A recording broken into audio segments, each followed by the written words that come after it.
Hey guys, welcome back to my channel. आज मैं आप लोगों के साथ H1 रिसेप्टर एंटागोनिस्ट डिस्कस करने वाली हूँ। इसमें हम लोग first generation H1 antagonist and second generation H1 antagonist दोनों देखेंगे। इसके अंदर हम लोग मैकेनिज्म ऑफ एक्शन एंड दोनों में कौन कौन सा ड्रग आता है वो भी डिस्कस करेंगे। इस वीडियो में हम लोग H1 रिसेप्टर एंटागोनिस्ट का सार यानी कि स्ट्रक्चरल एक्टिविटी रिलेशनशिप भी देखेंगे।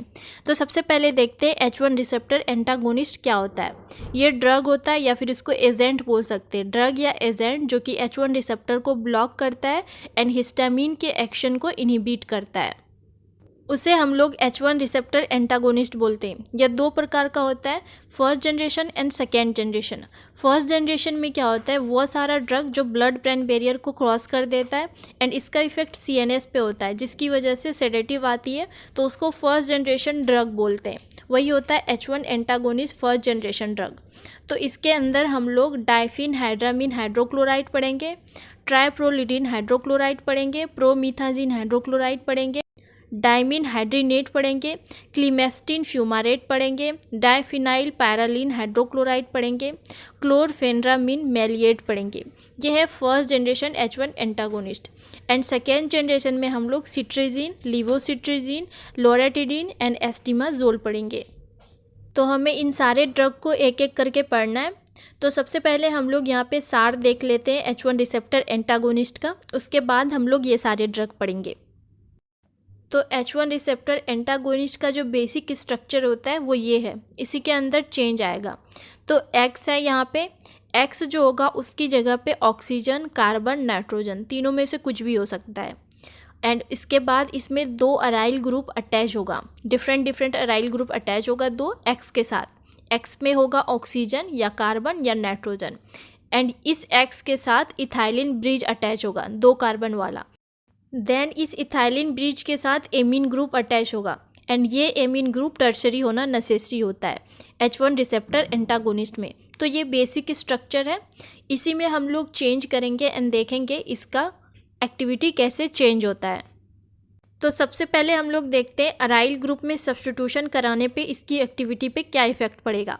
इसका जो स्ट्रक्चर होता है H1 रिसेप्टर एंटागोनिस्ट में डायराइल सब्स्टिट्यूशन होना नेसेसरी है, यानी कि दो अराइल ग्रुप होना ज़रूरी है।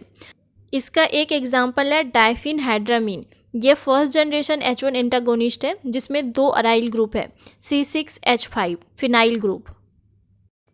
अगर हम लोग इसी अराइल ग्रुप में क्लोरीन, ब्रोमीन या फिर मिथऑक्सी ग्रुप का सब्स्टिट्यूशन करें तो इसकी एक्टिविटी और बढ़ जाती है, जैसे कि ब्रोमो डाइफिनहाइड्रामीन। इसमें ब्रोमीन अटैच हो गया है एक अराइल ग्रुप पे, इसकी वजह से इसकी एक्टिविटी और बढ़ गई है। अब हम लोग देखते हैं H1 रिसेप्टर एंटागोनिस्ट में X जो था उसका नेचर क्या होगा। बेसिक स्ट्रक्चर में जो X था उसकी जगह पे नाइट्रोजन या ऑक्सीजन या फिर कार्बन होगा, यही तीन एलिमेंट होगा। अगर हम लोग X की जगह पर N रख के देखेंगे तो उसमें इथाइलिन डायमीन डेरिवेटिव बनेगा। यहाँ पे X की जगह N आ जाएगा, उसमें दो अराइल ग्रुप रहेगा जो कि स्ट्रक्चर में होना चाहिए, उसके बाद इथाइलिन चेन तो रहेगा ही, उसके बाद टर्शरी एमीन रहेगा। अब हम लोग X की जगह ऑक्सीजन रख के देखते हैं तो अमीनो अल्काइल ईथर एनालॉग बनेगा। इसका एक एग्जाम्पल है डाइफिनहाइड्रामीन। अब हम लोग X की जगह कार्बन रख के देखते हैं तो इससे हमें मोनो अमीनो प्रोपाइल एनालॉग बनेगा। तो यहाँ पे X का भी नेचर में पता चल गया। अब हम लोग इथाइलिन चेन में सब्स्टिट्यूशन करके देखते हैं।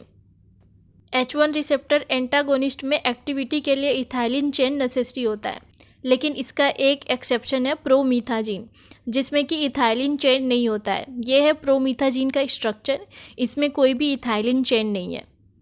अब हम लोग एमीन ग्रुप में सब्स्टिट्यूशन करके देखते हैं तो टर्शरी एमीन ग्रुप होना नेसेसरी होता है एक्टिविटी के लिए एंड ये tertiary amine group heterocyclic ring का भी पार्ट हो सकता है, इसकी वजह से एक्टिविटी और इंक्रीज होती है।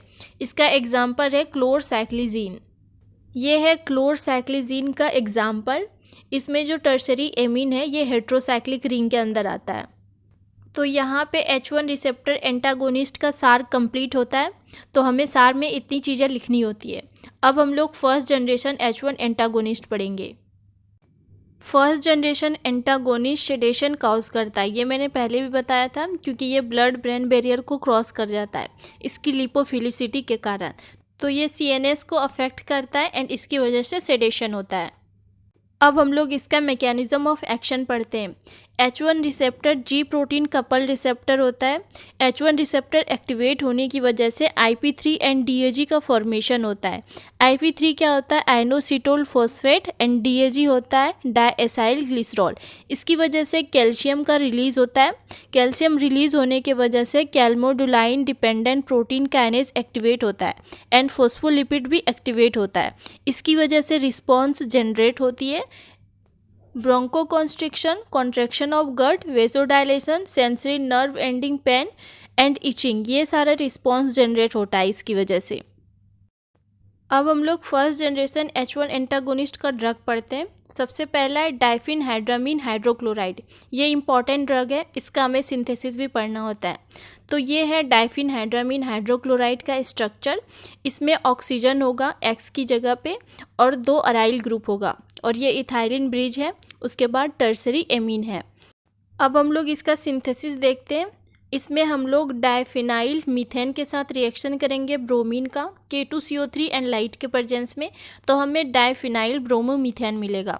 फिर इस डाइफिनाइल ब्रोमोमीथेन का रिएक्शन कराएंगे एन डाइमिथाइल इथेनॉल एमीन, तो यहाँ से हाइड्रोजन ब्रोमाइड निकल जाएगा। एन डाइमिथाइल इथेनॉल एमीन का ये हाइड्रोजन पार्ट निकलेगा और डाइफिनाइल ब्रोमोमीथेन का ब्रोमीन, यहाँ से HBr रिमूव हो जाएगा, तो हमें ये स्ट्रक्चर मिलेगा। यही है हमारा डाइफिनहाइड्रामीन। इसका HCl के साथ रिएक्शन करवा देंगे तो मिल जाएगा डाइफिनहाइड्रामीन हाइड्रोक्लोराइड। तो ये सिंपल सिंथेसिस है। इसका यूज़ हम लोग एंटीहिस्टामिनिक की तरह करते हैं एंड एलर्जी को ट्रीट करने के लिए करते हैं एंड इसका यूज़ इंसोम्निया को भी ट्रीट करने के लिए किया जाता है। और ये ब्लड ब्रेन बैरियर को क्रॉस करता है, इसलिए इससे सेडेशन काउज होती है। एंड इसके मैकेनिज्म ऑफ एक्शन में हमें वही वाले लिखना है जो मैंने फर्स्ट जनरेशन H1 एंटागोनिस्ट का बताया। सारे ड्रग में मैकेनिज्म ऑफ एक्शन वही होगा। अब हम लोग सेकेंड ड्रग देखते हैं। सेकेंड ड्रग है ट्राइप्रोलिडीन हाइड्रोक्लोराइड। ये है ट्राइप्रोलिडीन का स्ट्रक्चर। इसमें हम लोग HCl से रिएक्ट करेंगे तो ट्राइप्रोलिडीन हाइड्रोक्लोराइड बनेगा। इसका यूज़ करते हैं हम लोग as a anti allergic agent and इसको मोशन सिकनेस को प्रिवेंट करने के लिए, seasonal rhinitis and allergic dermatitis को भी ट्रीट करने के लिए यूज़ किया जाता है। नेक्स्ट ड्रग है हमारी प्रोमीथाजीन हाइड्रोक्लोराइड। ये है प्रोमीथाजीन हाइड्रोक्लोराइड का स्ट्रक्चर, इसे ध्यान से देख लो। एंड अब इसका हम लोग यूज़ देखते हैं। इसका यूज़ लोकल एनेस्थेटिक की तरह किया जाता है, एनाल्जेसिक की तरह करते हैं, एंटी इमेटिक की तरह करते हैं, एंटी एलर्जिक की तरह तो करते ही है एंड इसका यूज़ सेडेटिव की तरह भी किया जाता है। अब हम लोग इसका सिंथेसिस देखते हैं। सबसे पहले डाइफिनाइल एमीन लेंगे। इसका रिएक्शन सल्फर से कराएंगे एल्यूमिनियम क्लोराइड एंड आयोडीन की प्रेजेंस में, तो हमें मिलेगा फिनोथायाजीन। यह है फिनोथायाजीन का स्ट्रक्चर। इसको जब हम लोग रिएक्ट कराएंगे 1-chloro-2 डाइमिथाइल अमीनो प्रोपेन से NaNH2 एंड NaOH के प्रेजेंस में, तो यहाँ से HCl रिमूव होगा एंड हमें मिलेगा प्रोमीथाजीन। इस प्रोमीथाजीन को HCl से रिएक्ट कराएंगे तो प्रोमीथाजीन हाइड्रोक्लोराइड मिल जाएगा। तो यहाँ पे फर्स्ट जनरेशन की सारी इंपॉर्टेंट ड्रग जो भी थी उसकी सिंथेसिस तो मैंने यहाँ पे कंप्लीट कर लिया है। नेक्स्ट वीडियो में हम लोग सेकेंड जनरेशन H1 एंटागोनिस्ट देखेंगे एंड सारे ड्रग का सिंथेसिस भी देखेंगे।